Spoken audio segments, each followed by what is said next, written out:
Hi there, my name's Isabelle Tombleson. I'm a clinical psychologist and I'm recording this video at home today. So I apologise in advance if we got any disturbance from the whippets or even from the weather or the train line that runs behind my house. This video is to talk about options and pathways to complete training to become a psychologist. The reason why I'm making this video is because I met with a psychology student recently who was looking for a supervisor on the 4+2 program.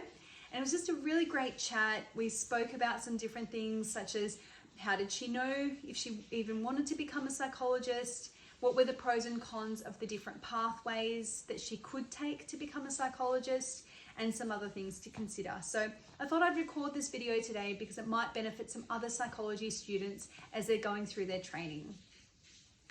So just a disclosure, so I am a clinical psychologist. I completed the clinical psychology master's program back in 2016, I completed. So the information and advice I'm providing you today is just based on my experience. I might not get everything 100% correct, but I'm going to do my best, and happy if anyone wants to correct me on any of the information I provide today. So the first thing that I wanted to talk about is how do I know that I want to become a psychologist? It can be really hard when you're doing a 3-year bachelor and then the 4th year honours where we don't get any opportunities to practice becoming a psychologist. So, basically 4 years worth of study, working hard. Do I really want to do this talking therapy stuff? Am I going to be any good at it? Am I going to love it or am I going to hate it? So what I would like you to consider is whether or not you already have some experience either working or informally engaging with other people, other humans, where you talk with them, need to understand their needs, and provide a service. So this can be informal, in just in your daily life, taking an interest in communicating with people, learning about people's stories and understanding them. Can also be if you're a person who was raised in a family where there were lots of children, where you maybe have experience doing some babysitting.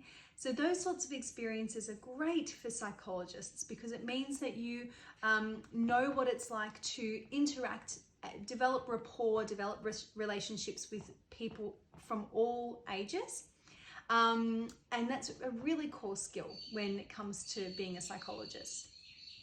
Something else you might not realize that is very similar to psychology is working in customer service. So working in retail, working in a call center, anywhere where you have contact with other humans, essentially.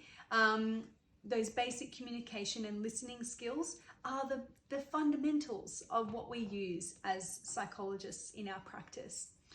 And then just in general, if you have an overall intrigue, interest, curiosity about other humans, strangers or people that you know, that you're interested in understanding what it is that makes them think, feel and act the way that they do. And if you're ticking a few of those boxes, then I would say that you probably would enjoy being a psychologist and you probably already have some skills that you would need in order to do the job.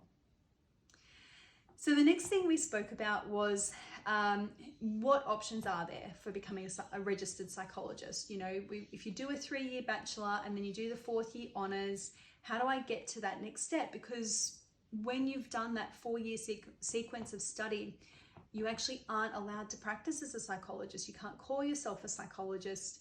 And so therefore, what options do I have?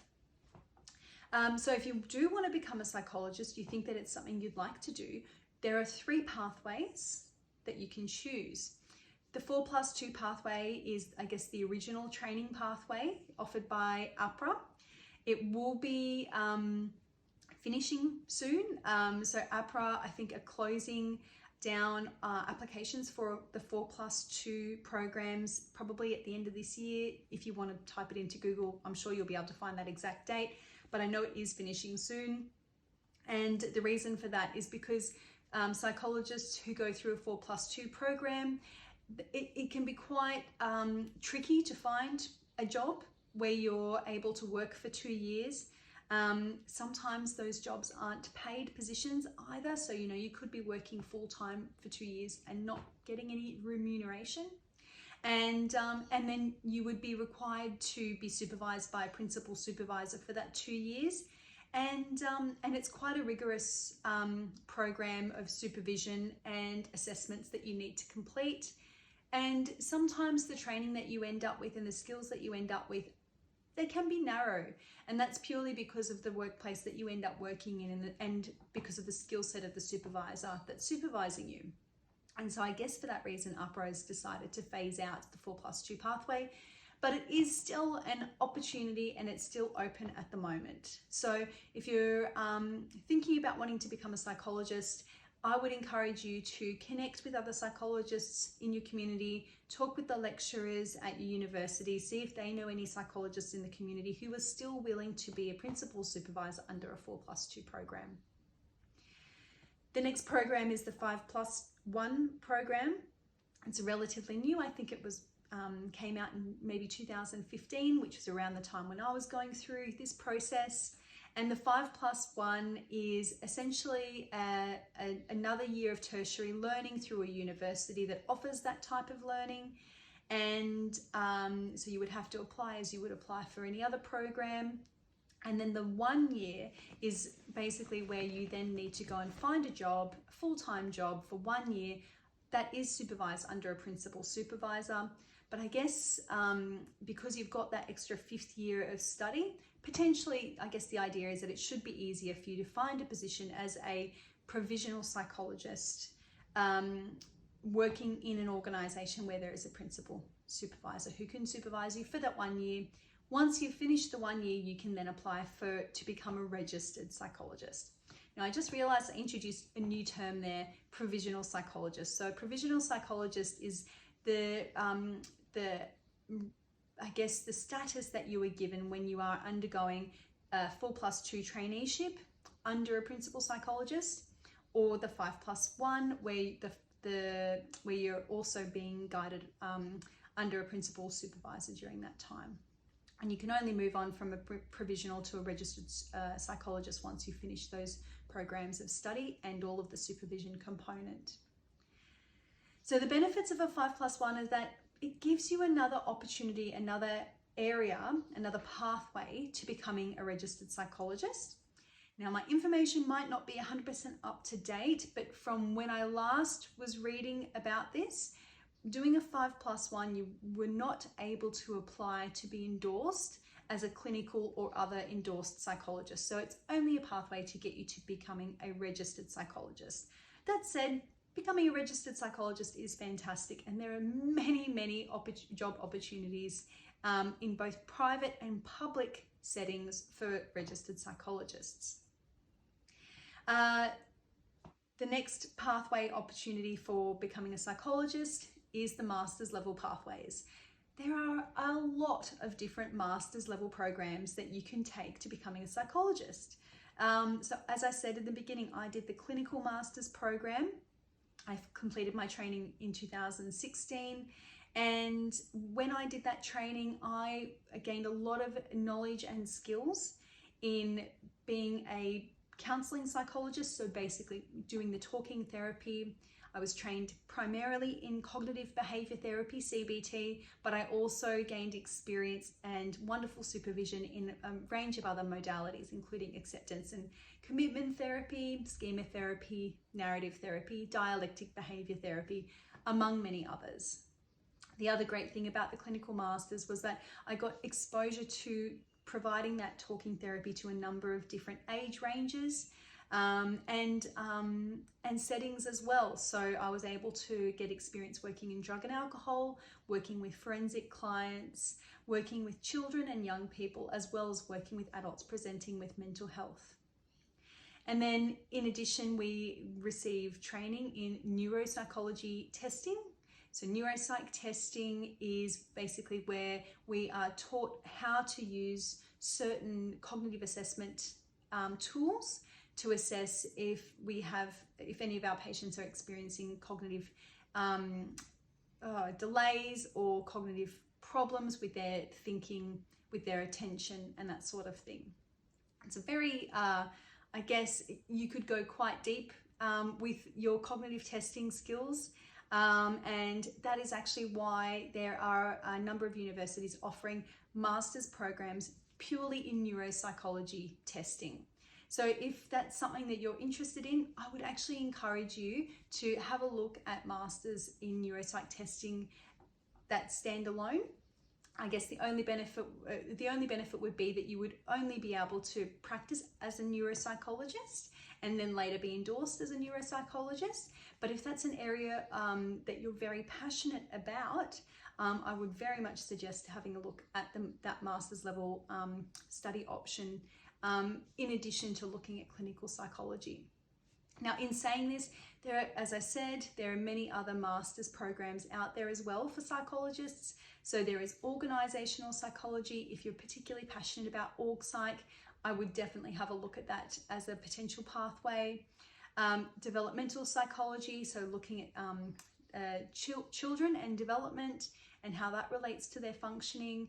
There is a master's program being offered in a number of universities for that. Then there are counselling master's programs, educational master's programs, and forensic master's programs. So if you have a particular interest or passion for any of those particular areas of work and research, then you may also, and I would probably suggest that you apply for those, in addition to applying for clinical masters, 5+1s and 4+2s. When you're looking at, where can I go and how can I complete and get this registration as a psychologist? So keeping your options open, thinking about which areas I would like to possibly work in, and just going for as many as you can. I think we can never be quite sure where we're going to be offered a placement. So you're better off just, I think, for applying for as many as you can that you think you would be interested in doing. Now, I haven't mentioned anything about doing a PhD, but I do just want to mention this briefly, that we have some amazing psychology researchers who don't end up practicing very much in psychology, and they make an incredible contribution to the research in this field. So I want to encourage anyone out there who's very interested in doing research, who loves running statistics, who loves running studies, or has a particular area of research that they're really passionate, consider doing maybe a clinical master's with a PhD. That way you can be registered as a psychologist, but then also you have the opportunity to get into the research arm as well. So they're the pathways that you can explore to becoming a registered psychologist. It might be a lot of information that I've just provided to you today, so please feel free to take your time, digesting this information. I think I'll have an option here for you to comment. So if you want to comment, please feel free to pop your comments and I'll do my best to get back to you if you've got any questions. And I guess I just want to finish the video off by saying that it's really normal to feel confused or a bit nervous at this time. You're putting a lot of effort into doing a psychology program, to studying psychology, and we can never be quite sure how things are going to end up. So whether you do end up becoming a psychologist or not, the skills and the knowledge that you've gained through doing a psychology degree will serve you so well in whichever area of work you ever end up doing. So that being said, I just want to say thanks for listening today. As I said, let me know if you've got any questions or comments. I'm happy to be corrected if any of the information I've provided is incorrect today. But I hope this video has been helpful for you. Have a great day.